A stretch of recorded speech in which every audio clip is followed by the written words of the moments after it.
Good morning, afternoon, or evening, whatever time zone it may be for you. We had some not so 9 to 5 friendly, well, it is 8 p.m., but too late for an old man like me. Welcome to the overview of the alleged death of the 3 healer meta patch notes. Let's see how bad it is, all right?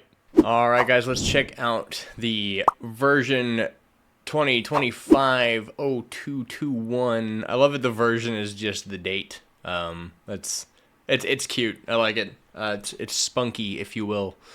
Because who's keeping track of balance numbers anyway? So we've got some adjustments. Obviously, we are excited to kick off season 1.5 right away with some refinement to our heroes and villains. We can look forward to comprehensive adjustments to team-up abilities beyond numerical tweaks starting in Season 2. So those of you who have been waiting on like a Bucky Cap team-up, we can still cope and believe in that for next season. All right, let's jump right into this. Vanguards are getting some updates. I knew this had happened. We've had a lot of shield meta, so I'm expecting some strange Magneto nerfs. I've been trying to stay away from the leaks because I don't want to cover leaks as I'm trying to be a Rivals partner. But we're going to cover what we have officially released now.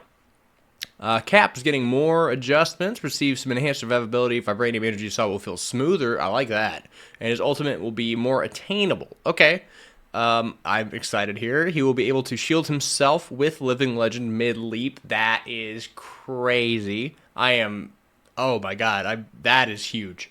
That is so big for counterplay. I'm so excited for that, because that was like his biggest fall off. You had to cancel your Living Legend so you could kind of like hop and block something. Now you don't. Now you can leap.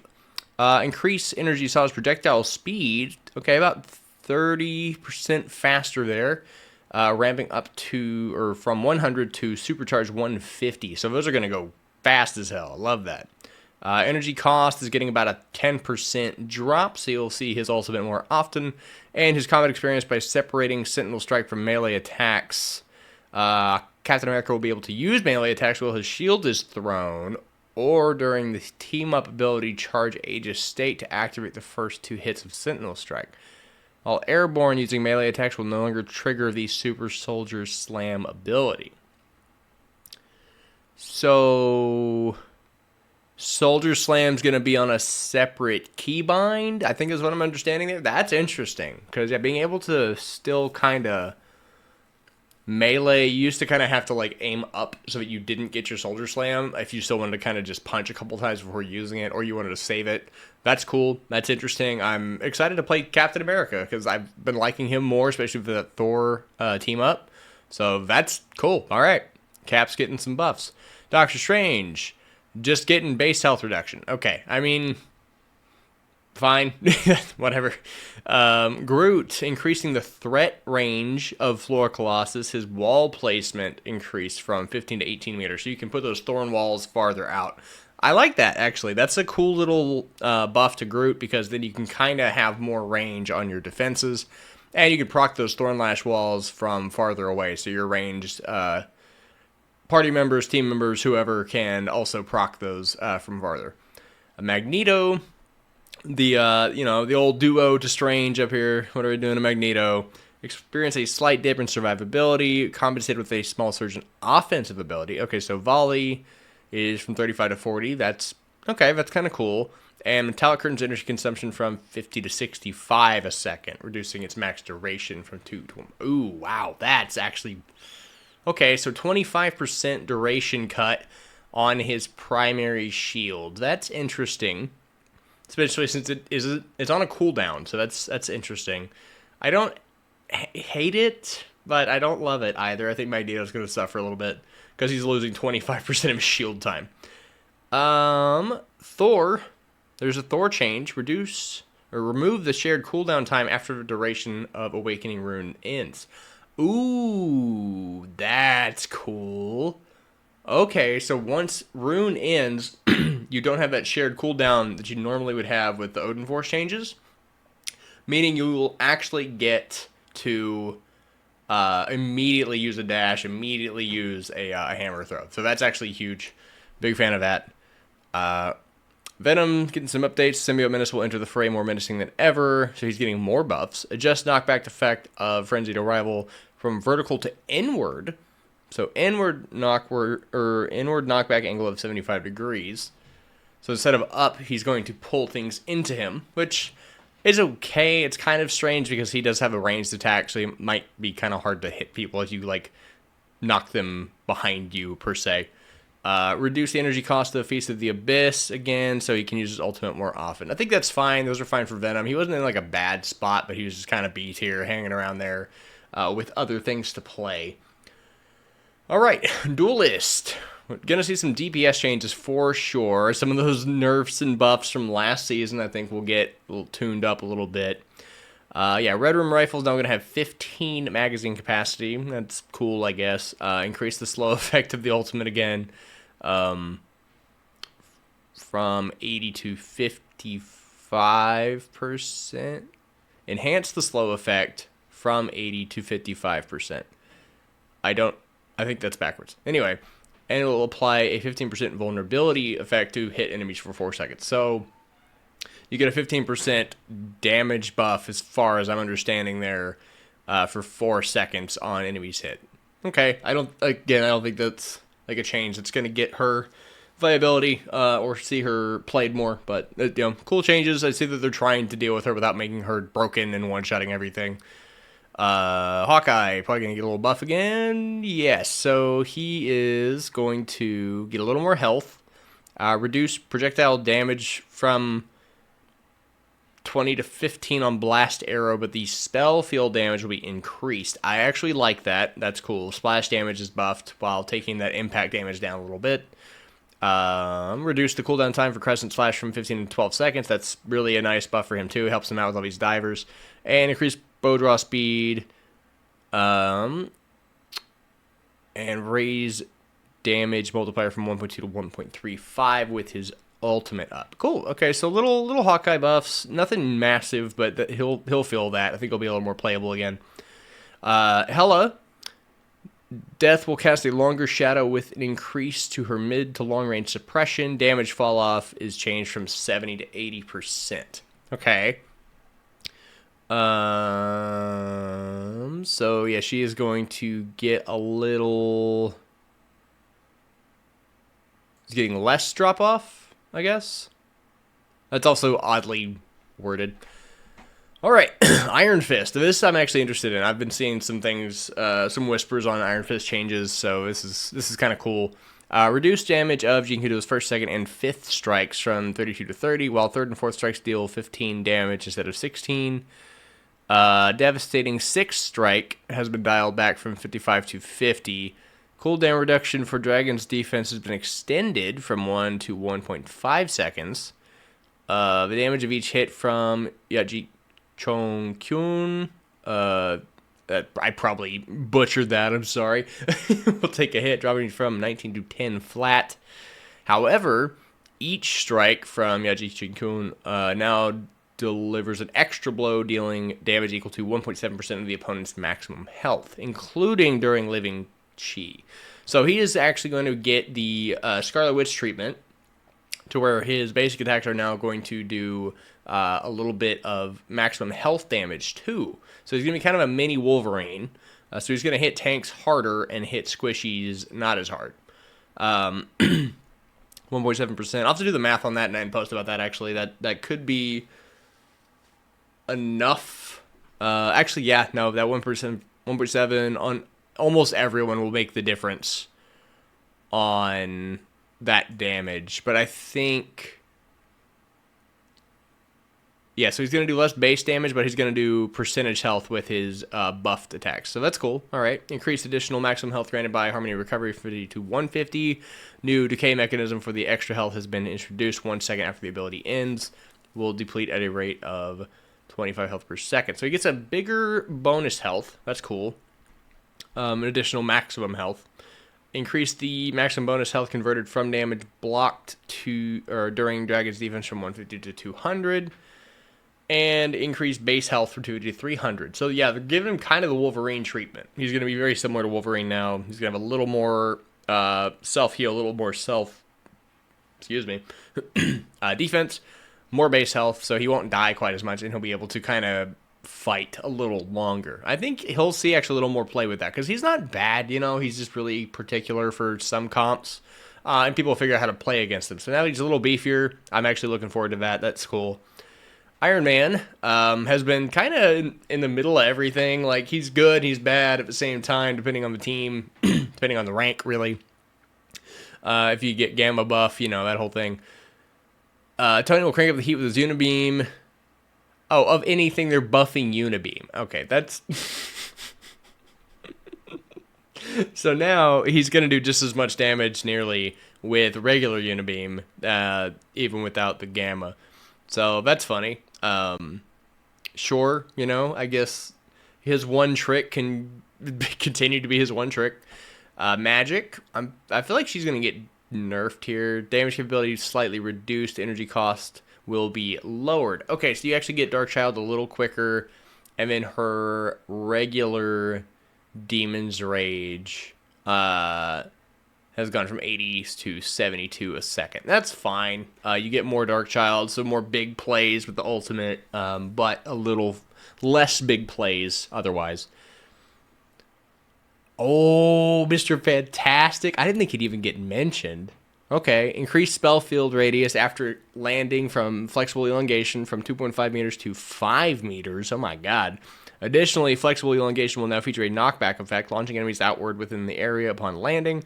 The recharge time for a single use will be adjusted from 8 seconds to 10 seconds. Oh my god. Okay. Increase the damage of Brainiac bounce from 50 to 70. Increase energy cost from 2800 to 3400. Okay, so you get more damage, but it does take more to charge. That's fine. He had one of the smaller costs anyway. Additionally, a new damage decay mechanism has been introduced. Spell field damage will begin to decrease starting at 3 meters and will maximum reduction at 50 to, or at 10 meters. Okay. So you are going to want to hit more directly in the center to do that max damage. But it will still do the 50 at the maximum ring. So you will always do at least the same, if not more damage. And then the elongation is, yeah, I love that. 2.5 to 5 meters is awesome. And it gives the knockback effect. I'm excited to play with that. That knockback effect could be fun. Moon Knight reduced the Hand of Khonshu Talon's falling speed. Okay, so his ult's going to be slower. And corrected the damage trigger logic for Hand of Khonshu. Okay, so it's going to do the proper amount of damage now. Increase the damage of each hit from 75 to 150. So, yeah, previous mechanism dealt 75 damage when positioned at the center. Increased damage from each hit. So, it's going to hit harder per hit, but it's going to land slower, and it's going to do what it's supposed to do. Okay, cool. So Moon Knight was adjusted. I wouldn't say it's a big nerf. It's just that ult won't hit as fast, so you really kind of have to... It's going to be pretty easy to dodge it now. Because it doesn't say how much it was reduced. I wish it did. That would help me kind of determine what's going on there. Scarlet Witch, boosting survivability, get an additional 100 bonus health upon activating Reality Erasure. After the ability ends, health decay at 50 a second. So she's going to get a little 100 bonus health when ulting. That's cool. She can still get stopped, and that's the big problem she has. Now she won't get one shot by, like, Hawkeye, maybe. Or Hela, or whoever else. But, you know, it's a little something. I understand it. It's a one-shot ult. You don't want to give it too much of a buff. I just don't think it's going to change a lot, because she'll still get snared by Penny, etc. Ooh, Spider-Man buff. Slightly reducing web cluster cooldown to increase his offense. So, yeah, you get that cluster of, like, 5 webs. And now every 2.5 seconds, it'll reload instead of 3. I like that. I find myself, like, in a spot to where, man, if I had another half second, I could have had a reload, and I could have, you know, got that extra marker, did that extra damage to Spider-Man. So that's pretty nice. Oh, wow. Okay. So, Star-Lord's jetpack, rocket propulsion, is going to have 1,800 energy from 1,200, so it's going to be about 50% longer. So you'll be able to jet around quite a bit longer there. That's nice. Storm is hopefully not getting reverted to normal. Tone down her Tempest from long range. Recalibrated bonuses. Damage, so more damage fall off. Okay. Reduced Storm's damage increase from Thunder from 16 to 12. Damage increase for allies is increased. Okay, see, I like that. That's cool. Extra 2% damage for your team. Lose 4% on yourself. Reduced Storm damage increase from Enhanced Thunder during weather control from 30 to 25%. So yeah, just a little damage reduction. She's keeping her speed, keeping her other buffs, and your team gets a little bit extra on the top. So that's cool. That's totally a fair balance there on her. All right, on to the strategists for those healers out there. Let's see what they're doing. I think I'm just going to go ahead and say this now, based on what I've been seeing. This is the death of the 3 strategist meta. All right, if y'all call it a meta, it was obnoxious. Cloak and Dagger, Luna Snow, or Sue and Loki, and you get double Cloak and Dagger stacking for like 20 seconds. So yeah, excited about that. Hopefully that's what's happening. I don't actually know. I just feel like something's coming. Adam Warlock. Adam's damage capability will be enhanced. Okay, that's like the one thing he didn't need. Along with a slight increase in healing after activating Soul Bond. Increased damage, quantum magic from 55 to 60. Damage fall off will be changed from 50 to 60. Okay, so he'll actually get a little more damage. That's cool. You know, that was like the one thing he's kind of good at. Especially if you hit your shots, you know. Increase the healing amount provided by Soul Bonds to linked allies from 10 a second to 15 a second. See, the problem with Warlock is his cooldowns and how, yes, he's very bursty, but really he needs a little ult buff, or he needs like a cooldown nerf or buff. You know, nerf is in less seconds. You know, I think that's what would help Adam. I don't think he needs more damage. I think this is neat. You know, it's actually a little 5 a second true, but the Soul Bond's like a 12, 14 second cooldown. Actually, maybe larger than that. Maybe 20. I'll look at that. Anyway, very long cooldown for another 5 a second. Cloak and Dagger, here we go. Survivability and healing ability during the activation of the ultimate ability will be increased. What? While the frequency, duration, and intensity of the ability reduced. Okay, here we go. Additionally, Tyrone's threat level will be enhanced. Oh, come on. Why? Okay. Increase the energy cost to activate Eternal Bond. That's their ultimate. From 3,400 to 4,000. Okay, so it's less common. I'm totally okay with that. That was ridiculous. It was up every 10 seconds. Healing amount of each segment will be increased from 220 to 250. Okay. Duration will be reduced from 10 to 8. Cool. See, that's what I want. I just want less duration from all of these healing holds. Pause time between segments decreased from 1 second to 0.67. That's interesting. So you actually get to move quicker. Now the healing effect from each segment will not stack. Okay. When overlapping, only one healing effect is applied. Additionally, camera control is unlocked during the activation of Eternal Bond. Okay. All right. So break that down really quickly. More time to charge the ult, more healing per lane, can move quicker, doesn't last as long, and the healing effect does not stack anymore. So you absolutely want to just spread it out, make a square, cover as much lane as you can because you want a bigger field because they do not stack anymore. And increase the vulnerability inflicted on enemies by Terror Cape. Oh, okay, so his Blind Cape will now give a 28% vulnerability over the 20% vulnerability. Okay, all right. So they'll stay relevant for sure. They're still gonna be good. It's still gonna be obnoxious to have a Loki and them because it's still 250 a second for 8 seconds. So you get 250 a second for 16 seconds. I just think now you're much more likely to have Loki copy like Luna if she's not banned. Also, depending on what happens here. Reducing frequency of Ultimate on Invisible Woman. Okay, it's the same thing. Reducing Trickster God's ultimate ability frequency. So the same thing, up to 4K. Increasing missile charges to 12, though. Hey, that's a little sprinkles for you. And Luna Snow, also 4,500 for her ultimate ability. So all of these ults got nerfed by about a 15 to 20%. Actually, no, sorry, like 10 to 15%. Yeah, Loki was the biggest one, actually. 10 to 15% difference in the time it takes or the energy take for each ultimate. That's kind of whatever. I think it will be nice because you won't just see invulnerability ults every 15 seconds. It will now be every 17 seconds by the math. But, I still like to see them kind of trying to update this meta a little bit. And it does just give you a little more time to make a push before Luna Snow dances on your team for 14 seconds. That is what I want to see here. I would like to just see, energy cost, keep it at 4,000 and make it like a 10-second ult instead of 14 because it's just too long. Team-up abilities. Atlas-Bond. Increase the healing amount of Frozen Chi from 50 to 75. Slow effect. Okay, cool. So with the Iron Fist update, he'll also give a nice little buff to Luna Snow, who can defend herself a little bit better there. Dimensional Shortcut, Black Panther Psylocke.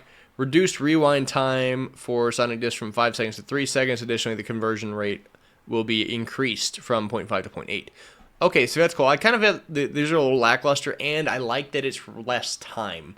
Because 5 seconds ago, if you're like Black Panther, you could have been on the other side of the map, depending on what kind of combo you just did. So I would like to have a better idea of where I'm going to be after I use that portal. So I'm cool with that. I like that change. Gamma Charge, reducing the damage capability of Gamma Overdrive and Hulk's benefits from the team-up. That's unfortunate. So Hulk has 50 less health. That's sad.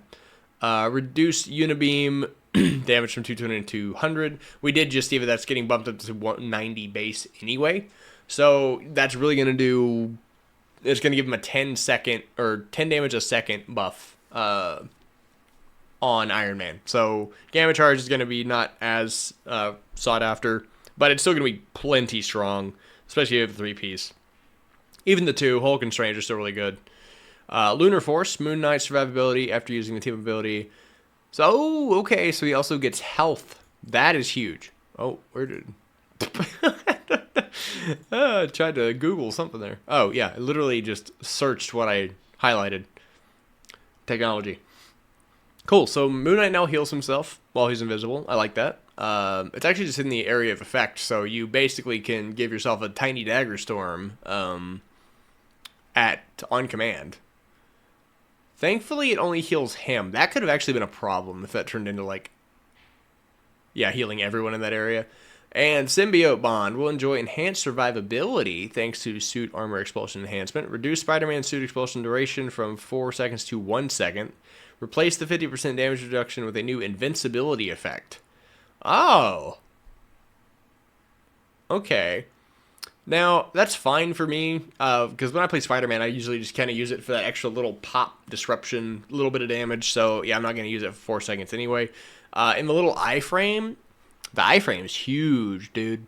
That's actually massive. And then Penny gets the same thing from 4 seconds to 2 seconds. I unfortunately can't, infinitely juggle a tank against a wall with it anymore. But replacing with 2 seconds of invincibility is crazy good for Penny. Because, if it's an invincibility and it's not a intangibility, that means it'll take a hit from something. So if you can get up in front of something, you can launch yourself in front of an Iron Man ult or something like that. You can just iframe it like Magic does and block that for your whole team. So that's sick, especially with Spider-Man. You can do that with Spider-Man.